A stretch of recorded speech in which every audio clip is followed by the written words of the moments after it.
My dear students, आप सबका Ajit mathematics YouTube channel पर हार्दिक स्वागत है। हम लोग त्रिकोणमिति का अध्ययन कर रहे हैं और त्रिकोणमिति के पहले क्लास में हम लोगों ने त्रिकोणमिति से इंट्रोडक्शन प्राप्त किया है। वहां पर कुछ सूत्र आपके सामने दिए गए हैं और उन सूत्रों की सहायता से अगले अध्याय की ओर हम यात्रा प्रारंभ करते हैं। लेकिन इससे पहले यदि आपने इस चैनल को सब्सक्राइब नहीं किया है तो आप इसे यथाशीघ्र सब्सक्राइब कर लें। बेल आइकन का बटन दबाना न भूलें ताकि आने वाले क्लास का नोटिफिकेशन आपको सबसे पहले प्राप्त होता रहे। आइए कुछ प्रश्न लेते हैं त्रिकोणमिति से संबंधित। सबसे पहले हम एग्जाम्पल 1 को लेते हैं। एग्जाम्पल 1 क्या कहता है? Given tan A is equal to 4/3, find the other t ratios, means trigonometrical ratios of angle A। यहां पर दिया हुआ है कि tan A is equal to 4/3। Solution tan A is equal to 4/3। हम लोग जानते हैं कि tan theta is equal to perpendicular by base, that is equal to P by B। यहां पर h नहीं दिया हुआ है, h का वैल्यू हमें निकालना होगा। तो सबसे पहले हम एक राइट एंगल ट्रायंगल बनाते हैं। राइट एंगल ट्रायंगल यहां पर हम एक कन्वर्ट करते हैं, एक समकोण त्रिभुज की रचना करते हैं।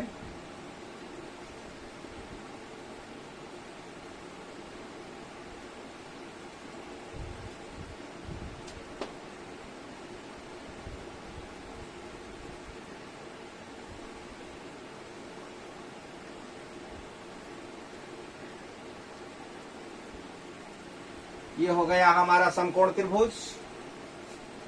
यहां पर राइट एंगल हुआ और ये जो एंगल ए दिया हुआ है ये हेड है। हेड एंगल इसको मानेंगे और हेड एंगल को हम यहां पर रखेंगे।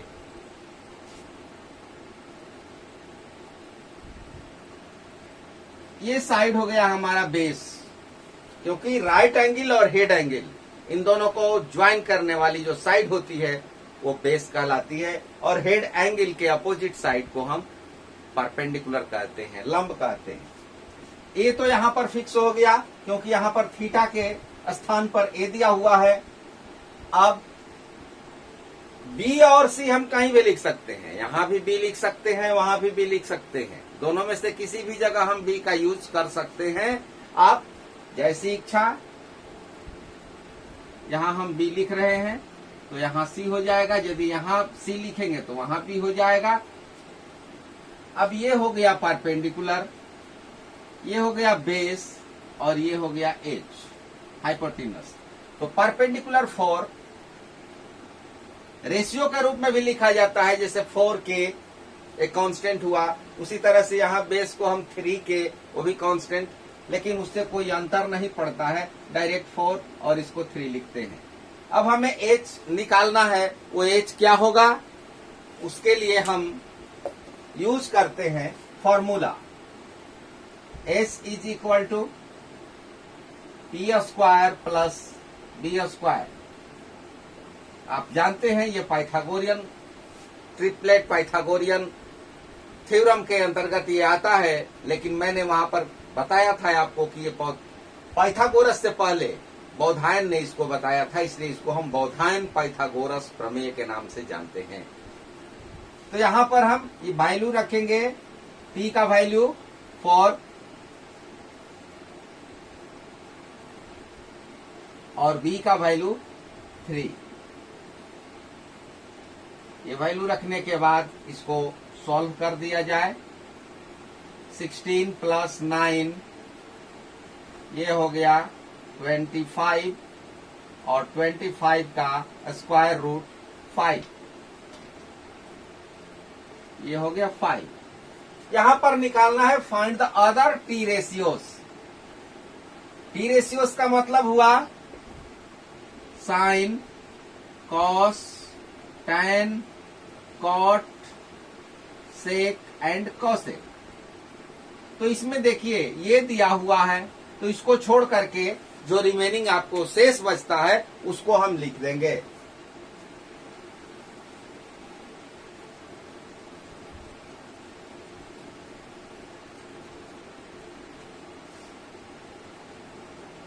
साइन ए, ये एंगल लिखना होगा, ये एंगल यहां लिखना होगा, थीटा के बदले में दिया हुआ है। तो sine A P upon H,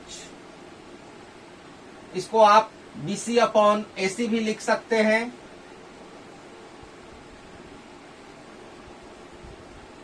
four upon 5। अभी ये फॉर्मूला इसलिए लिखने के लिए कहा जाता है ताकि याद हो जाए, लिखते लिखते याद हो जाए। cos A is equal to B upon H, 3 upon 5। tan दिया हुआ है इसलिए tan को नहीं लिखेंगे। cot A is equal to P upon B upon P, 3/4। sec A is equal to H/B। Reciprocal of cos A, इसको उलट देंगे। And last cosec A is equal to H upon P, यानी इसका reciprocal. तो ये हमारा answer हुआ। ये टी रेशियोस हमें फाइंड करना था, इसको हमने फाइंड कर लिया। सबसे पहले क्या करना है, PBH में से 2 दिया हुआ है, तीसरे को निकाल देना है और उसके बाद टी रेशियोस का फॉर्मूला पर उसको एडजस्ट कर लेना है। बस सिंपल छोटा सा ये वर्क है। अब एक्सरसाइज का पहला प्रश्न हम लेते हैं। पहला प्रश्न क्या कहता है, in triangle ABC right angle at B, एक समकोण त्रिभुज है जिसका बी समकोण है, जिसमें AB 24 cm and BC is equal to 7 cm। Determine sine A cos A, और दूसरा question sine C cos C। तो एक ट्रायंगल यहां पर हम बनाएंगे, राइट एंगल ट्रायंगल ABC, उसकी रचना करेंगे जिसमें कि एंगल B को हम समकोण रखेंगे। यहां पर यह दिया हुआ है कि एंगल B समकोण है, राइट एंगल है।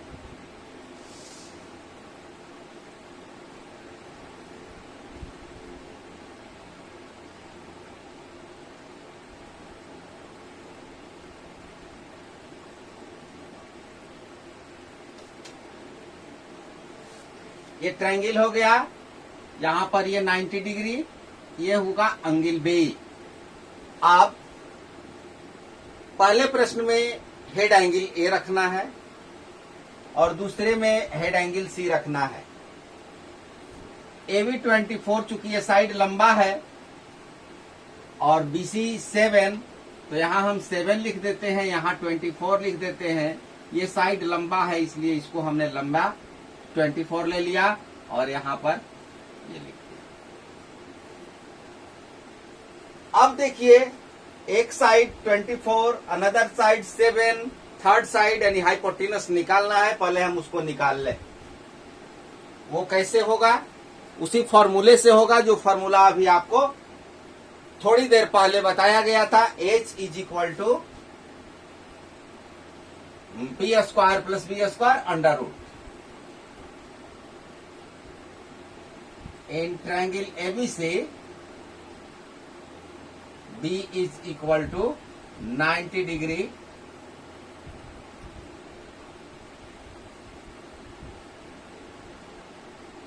AB is equal to 24 and BC is equal to 7 cm. Therefore, AC is equal to under root AB square plus BC square. अब यहां पर वैल्यू रख दिया जाए। AB का वैल्यू 24, BC का वैल्यू 7, 24 का होल स्क्वायर याद है? नहीं याद है तो यहां पर एक बार रिवीजन। 24 का होल स्क्वायर रिवीजन के लिए पहले 2 का स्क्वायर 4, फिर दोनों का मल्टीप्लीकेशन, फिर लास्ट का होल स्क्वायर, उसके बाद बीच वाले को ज्यों का त्यों लिख देना है, सिंपली ऐड कर देना है 6। ये 1 यहाँ हासिल के रूप में आ जाएगा और इसको जोड़ देंगे तो हो जाएगा 17। इसमें 1 हासिल यहाँ पर आ जाएगा, इसको ऐड कर देंगे यानी 576। ये हुआ बाय रेशियो, वैदिक मैथमेटिक्स बाय रेशियो। अनुरूपीयण की सहायता से हमने 24 का होल स्क्वायर वहां पर फाइंड किया। 576, 576 और 7 का हो गया 49, add 625 and that is 25 and this side is 25 centimetre. अब हमें निकालना है साइन ए कॉस ए। तो साइन ए के लिए क्या होगा? ए के लिए यह एंगल जो है हेड एंगल हो जाएगा। जिस एंगल के बारे में हमें जरूरत है उसको हेड बना देंगे। इसको हमने हेड बना दिया तो हेड एंगल और राइट एंगल को मिलाने वाली जो साइड है वो बेस हो गई और हेड एंगल की अपोजिट साइड वो परपेंडिकुलर हो गई। और हाइपोटेनस तो फिक्स है, उसमें तो कोई चेंजिंग नहीं होगा, यानी साइन ए। तो साइन ए का वैल्यू यानी इसके सामने ये परपेंडिकुलर, ये हुआ बीसी, टी एच ए सी,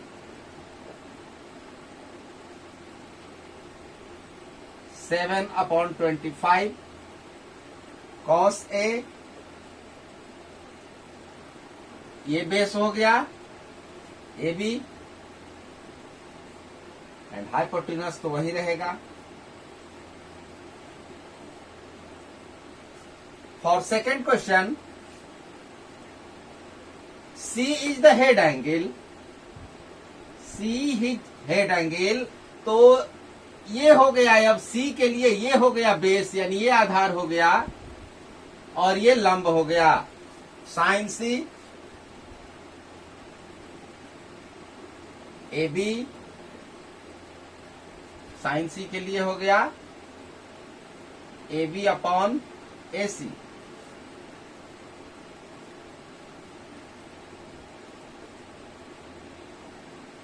और कॉस सी ये BC base, BC upon AC. तो ये हुआ आपका पहले प्रश्न का आंसर। सीधी सी बात है, फॉर्मूला को याद रखना है। यहां पर फॉर्मूला हमने याद किया है, लिखा है P बटा में H, यहां पर यूज किया है D बटा में H। ये फॉर्मूला याद रखना है, अभ्यास से हो जाएगा, लिखते लिखते याद हो जाएगा। क्वेश्चन नंबर 2 को देखते हैं। Find tan P minus cot R in given figure. ये फिगर 8.13 फ्रॉम क्वेश्चन। यहां हम देखते हैं कि एक राइट एंगल ट्रायंगल दिया हुआ है जिसमें P Q R, Q is 90 degree. Find tan P, एक बार इसको हेड बनाना है और cot R एक बार इसको बनाना है। तो यहां राइट एंगल में 2 साइड्स दिया हुआ है, थर्ड साइड्स हमें निकाल लेना है। थर्ड साइड्स क्या होगा? In triangle P Q R, angle Q is 90 degree. Q 90 degree है तो इसका अपोजिट साइड्स ये हाइपोटेनस होगा। हमें फाइंड करना है क्यू आर। क्यू आर पहले हम निकाल लें। P R square minus P Q square, 13 square minus 12 square, square of 13 169, square of 12 144, subtract we get 25, result is 5। ये हमारा निकल गया 5 सेंटीमीटर। अब हमें tan p निकालना है, तो tan p क्या होगा?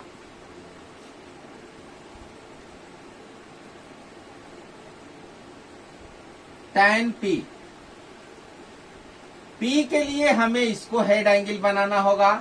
तो हेड एंगल जब ये है तो ये बेस होगा और ये परपेंडिकुलर होगा, यानी QR परपेंडिकुलर हो जाएगा और ये हो गया बेस PQ। 5/12। उसके बाद cot R के लिए ये बेस हो जाएगा। हम जानते हैं कि cot theta equal to base by P, base upon perpendicular QR divided by PQ।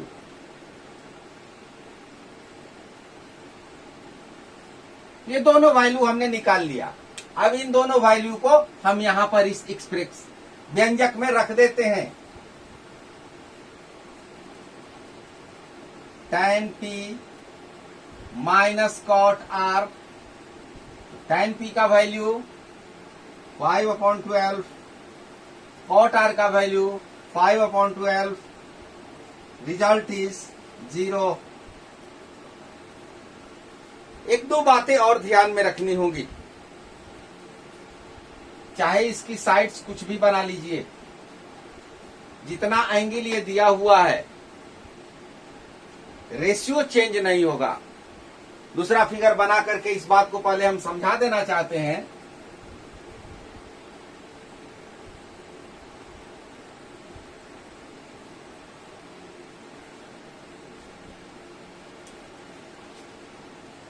यहां पर मान लीजिए एक राइट एंगल बना दिया गया है, यहां पर एंगल हमने ले लिया अपने मन से 30 डिग्री। ये साइड कुछ भी हो, ये साइड कुछ भी हो, ये साइड कुछ भी हो, यदि यहां तक हम लाइन खींच दे, यहीं पर राइट एंगल ले ले, तो ABC इसको मान लिया DE। तो ट्रायंगल ABC में जो साइन tan cos सेक cot cosec होगा वही मिलेगा DEC में भी। जो रेशियो मिलेगा ABC में वही रेशियो DEC में भी मिलेगा।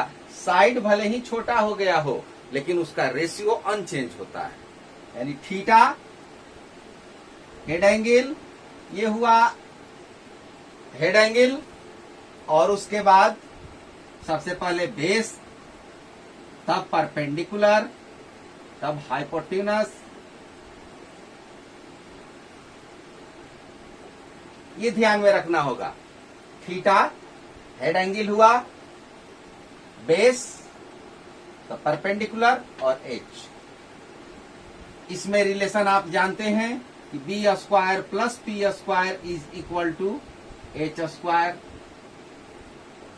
इसको ध्यान में रखिएगा, ये आगे आने वाले क्लास में बड़े काम की चीज है। यह जो सिंबल लिखा गया है आने वाले क्लास में इसकी उपयोगिता को हम दर्शाएंगे। ये वैदिक मैथमेटिक्स से संबंधित ये तरीका है। जैसा कि मैंने आपसे पहले भी कहा है कि त्रिकोणमिति में भी वैदिक गणित के सूत्र काम करते हैं, जो आने वाले क्लास में आपको स्पष्ट दिखाई देंगे। यहां देखिए क्वेश्चन नंबर 3 क्या कहता है। If sine A is equal to 3/4, यानी given sine A is equal to 3/4। 3 क्या है? परपेंडिकुलर, और 4 क्या है? Hypotenuse H। निकालना क्या बाकी बच गया? B बाकी बच गया है, इसको हम निकाल लें। In triangle ABC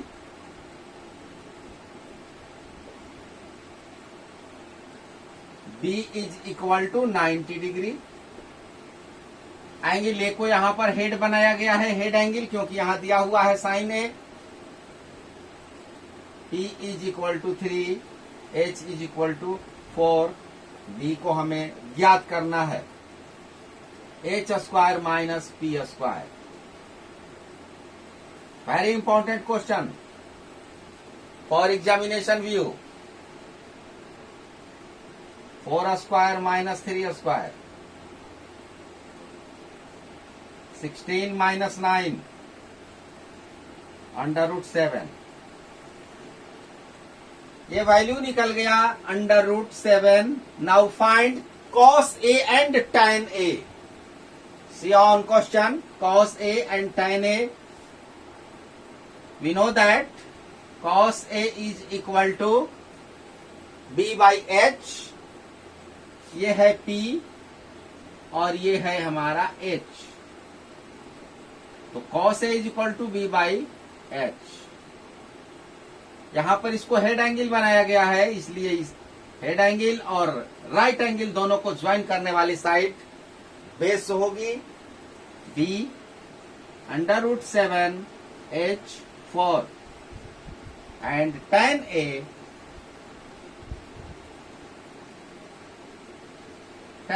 is equal to P by B.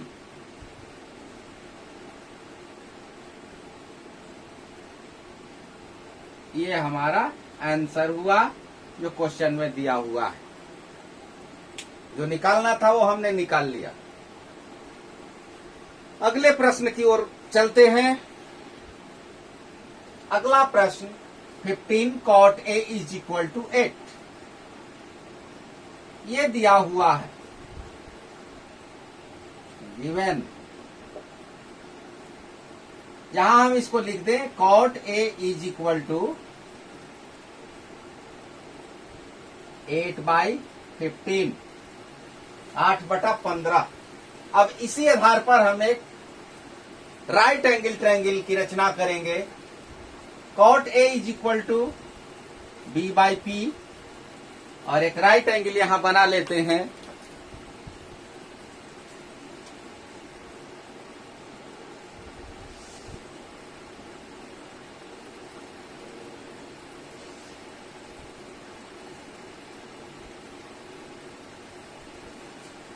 Head angle A को रखना है, इसलिए यहां A लिखेंगे. B और C कहीं भी लिख सकते हैं.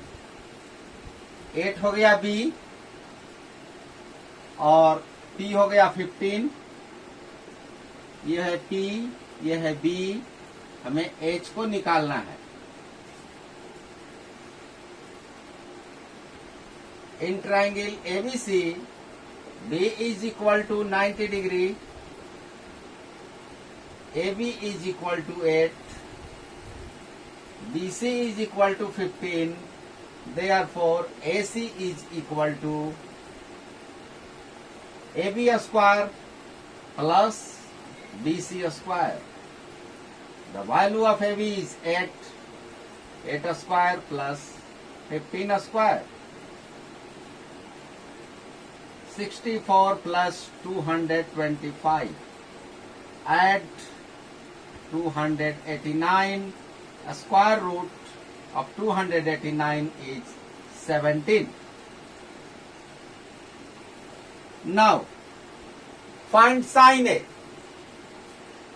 Therefore sin A is equal to P by H.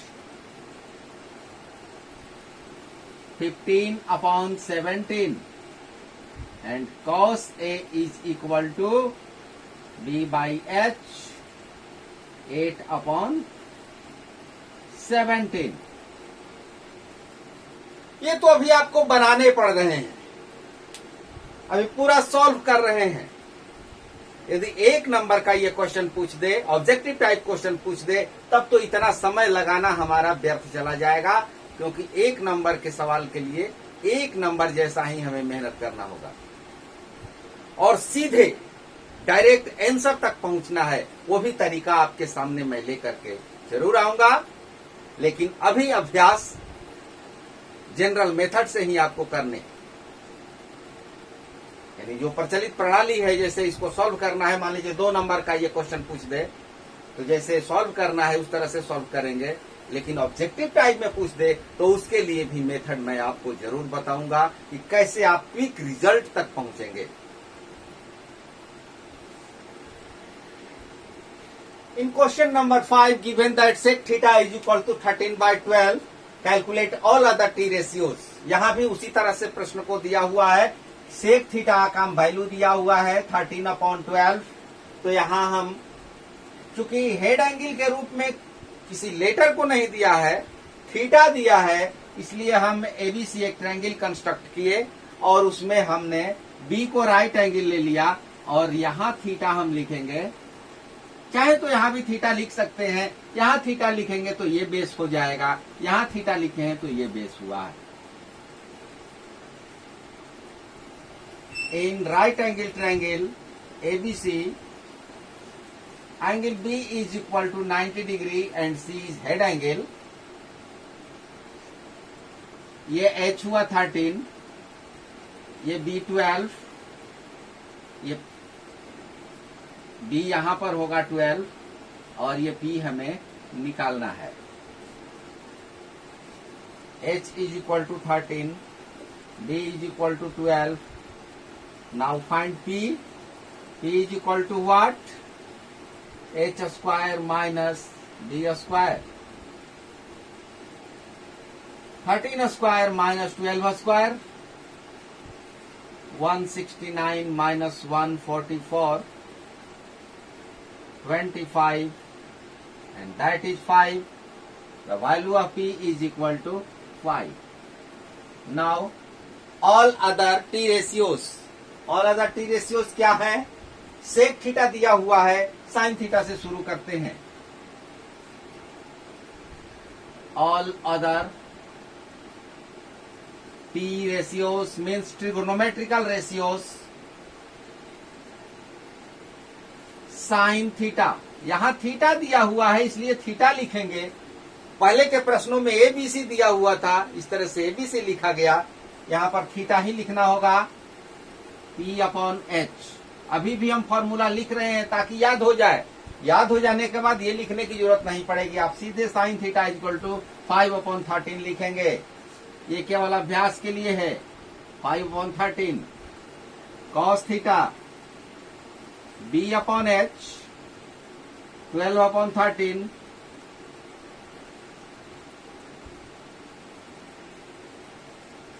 tan theta P by B 5/12 cot theta, इसका reciprocal B by P 12/5 and last sec theta को छोड़ देना है क्योंकि ये दिया हुआ है। Cosec theta H by P reciprocal of sine theta 13/5। This is the all t ratios here. Please see and check. इसको समझना है, अभ्यास करना है और अपने मन मस्तिष्क के अंदर इसको आत्मसात करना है। अभ्यास के द्वारा ही आप इसे समझ सकते हैं, सीख सकते हैं, क्योंकि यह बेसिक है और बेसिक समझने के बाद ही आप आगे बढ़ेंगे। तो आप इसको नोट कर लें। इसके पूर्व कि मैं आगे के प्रश्नों को हल करूं आपके लिए, मैं कुछ ट्रिपल से संबंधित आपको नॉलेज देना चाहता हूं, जो आपके लिए, आपके भविष्य के लिए, आपके आगे आने वाले क्लासेस के लिए बहुत ही यूजफुल साबित होने वाले हैं। आइए सीखते हैं। हम जानते हैं कि 3, 4, 5 ये ट्रिपलेट है, समकोण त्रिभुज की राइट एंगल की साइड्स हैं। क्यों है? 3 square plus 4 square is equal to 5 square. ये इससे आप सब परिचित हैं। यानी 3, 4, 5, यदि 3 को बेस, 4 को P और 5 को H माना जाए तो ये राइट एंगल के साइड्स हैं। यहाँ पर हम B के स्थान पर P लिख सकते हैं और P के स्थान पर B लिख सकते हैं, लेकिन H का स्थान फिक्स रहेगा, वो चेंज नहीं होगा। उसी तरह से 5, 12, 13 के बारे में भी पता है कि 5 square plus 12 square is equal to 25 plus 144, 169 and that is 13 square. इसके बारे में भी हमको जानकारी है, क्योंकि अक्सर इसका उपयोग होते रहता है। लेकिन क्या इसके आगे के ट्रिपलेट्स मालूम है? यदि वन साइड 7 हो, यदि बेस को 7 लिया जाए तो उसका परपेंडिकुलर क्या होगा, उसका हाइपोटेन्यूज क्या होगा? हो सकता है आप याद रखे हो 24 एंड 25। ये भी ठीक है। यदि वन साइड इसका 9 लिया जाए तो परपेंडिकुलर और हाइपोटेन्यूज क्या होगा? याद है? नहीं याद है? कोई बात नहीं, साधारण सा फॉर्मूला आपको याद करा देगा। कुछ समझ लीजिए इसके बारे में, क्या करना है इसको। जैसे वन साइड यहां पर जो देख रहे हैं B 3 5 7 9, ये ऑड नंबर पर हम कोई साइड ले लेंगे। ऑड नंबर पर जैसे यहां पर हम 3 लिए तो इसका स्क्वायर करेंगे। 3 स्क्वायर क्या होगा? 9। 3 का स्क्वायर हुआ 9, और 9 को हम डिवाइड करेंगे 2 पार्ट्स में। 2 पार्ट्स इसका क्या होगा? 9 को यदि हम 2 भाग में बांट दें तो 4.5 होगा। ये 4.5 के दोनों साइड में जो नेचुरल नंबर है, जो इंटीजर्स हैं, उनको हम लिख लें। इसको हम लिख सकते हैं 4 + 5। अब इसको P लिख देना है, इसको H लिख देना है। बस यही मेथड आपको अपनाना है। 5 स्क्वायर 25, 25 को डिवाइड करेंगे 2 भाग में, 12 + 13, ये हो गया 12 13। सिंपली 7 स्क्वायर 49, 49 को यदि हम डिवाइड करें 2 से तो हो जाएगा 24.5, यानी 24 + 25। उसी तरह से 9 के बाद हमको क्या मिलेगा? यहां पर 9 स्क्वायर 81, 40 + 41, यानी अगला ट्रिपलेट हमारा तैयार है 40 + 41। उसी तरह से 11 60 61 देख लेते हैं। 11 स्क्वायर 121, 60 + 61। नाउ नेक्स्ट 13 स्क्वायर 169, और इसको यदि हम 2 भागों में तोड़ दें तो ये हो जाएगा 84 + 85, यानी next triplet is ready 13 84 85। Now 15 को यदि हम यहां लें तो होगा 225, और ये कितना हो जाएगा? 112 + 113।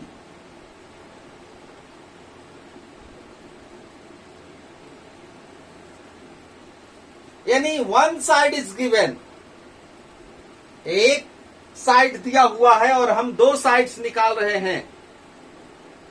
ये वैदिक मैथमेटिक्स का फॉर्मूला है। संकलनम व्यवकलनाभ्याम, एक बार इसको जोड़ा जा रहा है। पूरा अभी सूत्र का उपयोग नहीं दिखाया गया है, केवल जितनी आवश्यकता है उतना ही आपको समझाया गया है। यानी यहाँ पर संकलनम व्यवकलनाभ्याम का प्रयोग हुआ है। संकलन का अर्थ योग होता है, व्यवकलन का अर्थ घटाव होता है। यहाँ पर हम इसको 2 भागों में तोड़ रहे हैं, यानी इसको जोड़ने के बाद ये मिल रहा है। इन सूत्र की उपयोगिता अभी आगे क्लास में भी आपको मिलेगी। इसके अलावा भी कुछ ट्रिपलेट्स होते हैं जो याद रखने पड़ते हैं। यदि हम ट्रिपलेट्स को याद रखें तो ऑब्जेक्टिव टाइप के क्वेश्चन को सॉल्व करने में बड़ा ही हमें आसानी होगी और बहुत ही सुविधा होती है। यदि हमारे पास ये ट्रिपलेट्स नॉलेज में है, याद है, तो आइए हम इन ट्रिपलेट्स को याद कर लें। इसके अतिरिक्त भी कुछ ट्रिपलेट्स होते हैं, जैसे कि 8, 15, 17, वैसे जितने मिलते जाएंगे आपको एक्सरसाइज में या एग्जाम्पल्स में या कहीं भी क्वेश्चन में आप याद करते जाएंगे तो आसान होगा आपके लिए। लेकिन यह जो है 3, 5, 7, 9, 11, ये जो ऑड नंबर है, इसको तो बनाने का तरीका हमने आपको बता दिया। आप इसको अच्छी तरह से समझ लें और अभी तक के जितने प्रश्न आपको समझाए गए हैं उन प्रश्नों को आप रिवीजन कर लें, ताकि अगले क्लास के लिए आप बिल्कुल फिट रहें। Thank you, all the best.